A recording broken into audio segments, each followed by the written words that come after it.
Very good morning to everyone. And today, I want to start with a small experiment. Think of one person in your life, just one. एक से ज्यादा नहीं सोचना.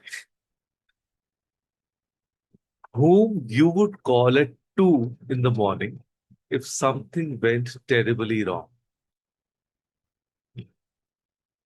सोचिए, someone you know without a shadow of doubt will pick up, will show up, will not judge you, will not gossip about it later, and will not remind you of it at the next family dinner. सोच लिया? Okay. Now, here's what I find remarkable. You didn't think about the most successful person you know, is it? Or the most educated, or even the most available? You thought about someone safe, right? So how did that person become safe for you? What did they do or not do to earn that place in your life? And that is exactly what we are going to explore today. Today, we talk about something that cannot be faked, cannot be rushed, and yet, once you understand how it works, can be built far more intentionally than most people realize. So, we are going to talk about building trust quickly and genuinely. So, that is today's topic. And let me begin with a line that I think is worth writing down. Trust travels at the speed of authenticity. Trust travels at the speed of authenticity, not at the speed of charm, not at the speed of a good first impression, not even at the speed of a long friendship, but authenticity.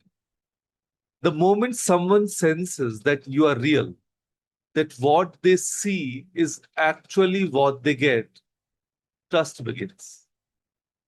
Sometimes in minutes, sometimes in a single conversation. And the beautiful reverse is also true. The moment someone senses performance, the moment something feels slightly off, trust slows to a crawl or disappears entirely. So I want to think of a trust as a bank account.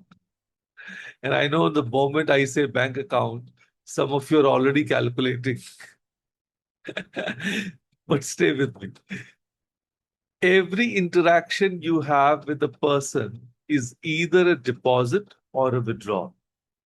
And the math here is unforgiving. It takes many small deposits to build a balance and only one careless withdrawal to wipe it out. A deposit looks like remembering what someone told you last week and asking about it, showing up when you said you would, telling someone an uncomfortable truth gently because you care more about them than about their opinion of you in that moment. The withdrawal, it looks like saying, I'll call you and not calling, sharing something that was told to you in confidence, even innocently, even with good intention, or simply being one person in private and a slightly different one in public. Yeah. And here's the part nobody talks about. Most trust is not lost in big dramatic betrayals. It is lost quietly in tiny withdrawals that accumulate over time. One small broken promise, one story shared that shouldn't have been. One day you were too busy to notice that someone needed you. The account empty slowly, and then settle it. So let me make this very real for the working women. Think about your team. Think about the colleague who every single time there's a project says, "Oh, don't worry, I'll handle it," and then doesn't. You stop assigning her things, haven't you? You haven't said anything. You've just quietly stopped trusting her with any important task. And that's the account running dry. And now think of the other person, the one who says, "I can do this, but I'll need until Thursday," and delivers on Wednesday. Now, she didn't promise the stars, she promised what she could give and gave it every time. That consistency, that is worth more than all the enthusiasm in the world. Her trust account overflowing. And for the homemakers, and you know this better than anyone, think about your bike, your household help, the one you've had for years, the one you gave a spare key to. How did she earn that key? Not in one day, slowly, steadily. She came when she said she would. She was careful what she touched. She didn't pry. Small deposits, day after day, month after month. And until one day, without even noticing it, you trusted her completely. And then, for the men, I want to talk about fathers for a moment. Your child asks you, "Papa, will you come to my school event?" And you say yes. And then work happens, as it always does, and you don't come. Now your child probably won't throw a tantrum. They are resilient, they adapt, they move on. But something very quiet happens inside them. The next time they have something important, a result, a struggle, a dream they're nervous about, there will be a small hesitation before they come to you. A half second pause. Will he have time? Will he actually listen? That hesitation. And that is a withdrawal you didn't know you made. But the father who says, "I'll try my best, beta, and if I can't make it, I'll call you the moment it starts, so you know I'm thinking of you," and then does exactly that. He's making deposits, and his child grows up knowing when he makes a promise, it means something. So people trust your actions, not your intentions, not your explanations, your actions. So, what are the building blocks? Let me give you four simple, practical, starting today. One, consistency. Do the same thing in the same spirit, whether or not someone is watching, whether you are having a good day or a difficult one. Trust is built not in grand moments, it's built in ordinary ones. Repeat it faithfully. Number two, honesty, especially when it's uncomfortable. Telling someone what they want to hear is easy, but telling them what they need to hear with care and compassion is rare, and people remember rare. Number three, reliability. This is simple.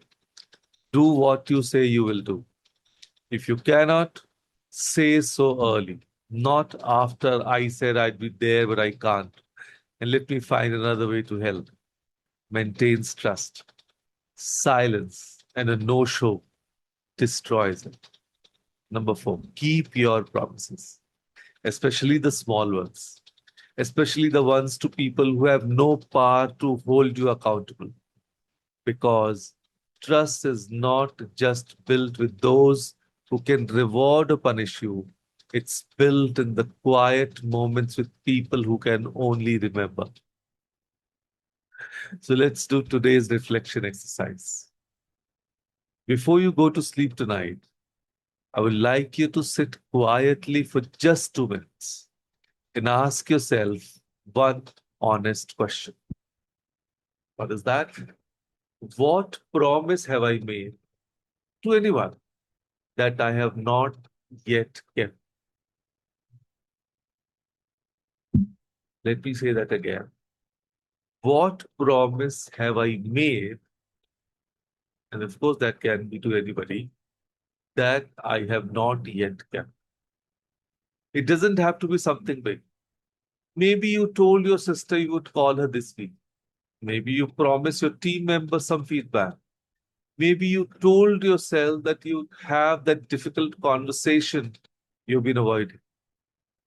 So fulfill one commitment today, just one. And notice what it does, not just for the other person, but for your own sense of integrity. Because trust begins with it. We trust others more freely when we know we can trust ourselves. So today I want to end this with this. In a world where everyone is selling something, a version of themselves, a curated highlight reel, an image carefully constructed for applause, the most radical, the most magnetic thing you can be is simply real. Be real, genuinely real, consistently real. The same person in private as in public. The person who says what they mean and means what they say. Because people are exhausted from wondering whether what they see is what they'll get. They're tired of being disappointed by promises made lightly and abandoned quietly. Be the person who doesn't require a contract. Be the person whose word is enough. That is trust. And when you build it, truly build it, you will find that people don't just like you, they choose you again and again in the ways what matter most. So here is your call to action. Not tomorrow, not this weekend, today. Keep one promise, make one deposit, and watch what begins. Because trust, once built genuinely, is the most enduring thing one human being can offer another.